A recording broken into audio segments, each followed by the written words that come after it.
Guillermo, te saludamos nuevamente. Sí, Pablo, parece como dice el fútbol, ¿no? Que es por ahí, hay que tomar medidas para no tener casos y no esperar tener casos para tomar medidas. Es una lógica tan simple, pero difícil de contemplar, por lo menos en amplios sectores.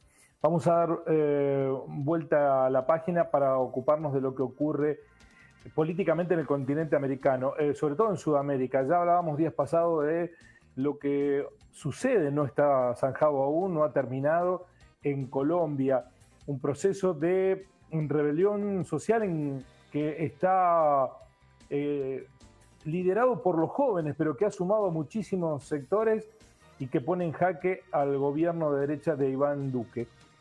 Ayer y antes de ayer, el fin de semana, se realizaron elecciones en Chile y el resultado de las elecciones, admitido por el propio presidente Piñera, han sido un punto de inflexión en la historia chilena. El porqué de esto se lo vamos a preguntar a Pedro Santander, que es profesor titular de la Escuela de Periodismo de la Pontificia Universidad Católica de Valparaíso.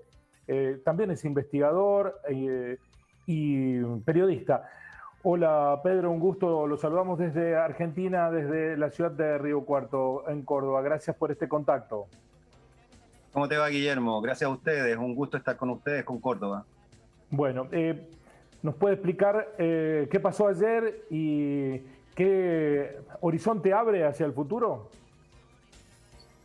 Faltan palabras a veces para explicar todo lo que pasó ayer. Ayer hubo una mega elección en Chile donde yo te diría que la gran noticia es que era incierto lo que iba a ocurrir y lo que ocurrió fue lo inesperado.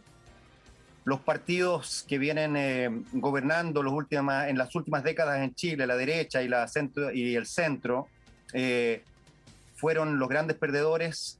La izquierda en la unión Partido Comunista con el Frente Amplio y los independientes fueron los grandes vencedores, tanto en la elección a constituyente, en la elección a gobernadores, como en la elección a alcalde. Fue una gran sorpresa y te diría que hay dos sorpresas dentro de todas esas sorpresas, dos aún mayores. Primero, que la derecha no logró el tercio de los votos, porque con un tercio de los votos ellos podrían haber tenido poder de veto en el debate constitucional que se abre ahora en Chile, en esta convención constituyente. Y lo segundo es que la lista más votada fue la lista de los independientes, es decir, esto es un fenómeno politológico interesantísimo, porque Chile se suponía que tenía un sistema de partidos políticos relativamente estable, sin embargo ese sistema de partidos políticos cruje por todos lados y ayer quedó absolutamente evidente que así es, con la irrupción de las listas de independientes que ganan y que son la primera mayoría en lo que de los curules en lo que va a ser esta convención constituyente que tiene un año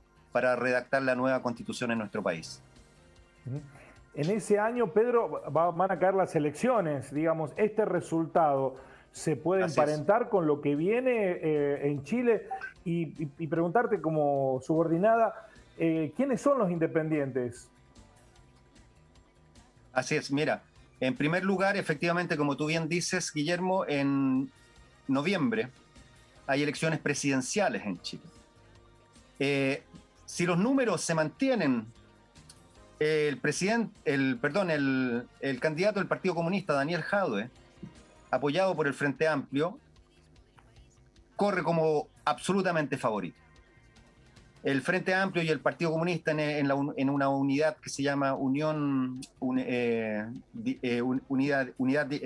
Digna, lograron las principales alcaldías, las principales gobernaciones y como fuerza política, después de los independientes, son los primeros en la Convención Constituyente. Es muy interesante lo que ha pasado ahí. En segundo lugar, lo que tú me preguntas respecto a quiénes son los independientes, bueno, 27 de los 45, si no mal no recuerdo, ahí tengo la cifra, independientes que salieron, 27 de ellos pertenecen a la lista del pueblo. La lista del pueblo es una lista que se organizó de norte a sur en Chile y que tiene fundamentalmente en su interior a candidatos y candidatas de los movimientos sociales que vienen, se organizan y se conocen y se articulan después del estallido social del 18 de octubre. Es decir, ahí hay pueblo organizado, politizado, que se articuló orgánicamente, sí, eso es muy interesante, como independientes, en listas de independientes, y que además lograron un triunfo electoral en un sistema político hecho para los partidos políticos. Es muy interesante. Hay otra lista que se llama lista nueva constitución, perdón, que ellos sacaron 14 curules. Ellos son, yo te diría, de centro derecha. Son gente más ligada a las capitales, más ligada a cierta élite política, muchos independientes con contactos con los partidos de la Concertación, y después hay una serie de otros independientes variopintos, algunos regionalistas, algunos de diferentes vertientes, pero dentro, como te digo, y para cerrar con esto, dentro de los independientes hay dos listas grandes: la lista del pueblo con 27 representantes y la lista que sin duda es de izquierda, es de los movimientos sociales y es tributaria del estallido social, y esta otra lista que te mencionaba, que es más de centro, más del establishment. La sensación, la impresión que tengo es que el mundo se ha sorprendido con este resultado. Era para sorprenderse, digo, porque se citó durante mucho tiempo a Chile como ejemplo de desarrollo económico, de gobernabilidad, de institucionalidad. Hoy eso, digamos, queda expuesto de que no era así. Absolutamente. Bueno, y de hecho, fíjate tú, Guillermo, cuando tú dices se citó, y eso yo además soy lingüista, entonces siempre se usa ese impersonal, ¿no? ¿Quién citaba a Chile como el gran ejemplo, como la joya de la corona, como lo mejor del neoliberalismo? ¿Quién lo hacía? Eran los grandes grupos económicos, las corporaciones mediáticas, los presidentes de otros países neoliberales, y ellos lograron construir una representación de nuestro país como modelo, como exitoso. Y nosotros, yo como académico, muchas veces me tocó viajar afuera, ¿no?, antes del COVID, y era muy difícil explicarle a otros colegas, incluso a estudiantes, que no era así, que somos el centro de la injusticia, como dice la canción de Violeta Parra, que somos uno de los países más desiguales del mundo, con una precarización laboral absoluta, con una privatización de todos nuestros servicios básicos, con unas jubilaciones de miseria, y eso se ha vuelto, esa rabia social que eso ha generado, se ha vuelto voto político. Y eso es muy interesante, y efectivamente, como tú, y además tú hablabas antes de Colombia, yo creo que ahí está ocurriendo algo similar.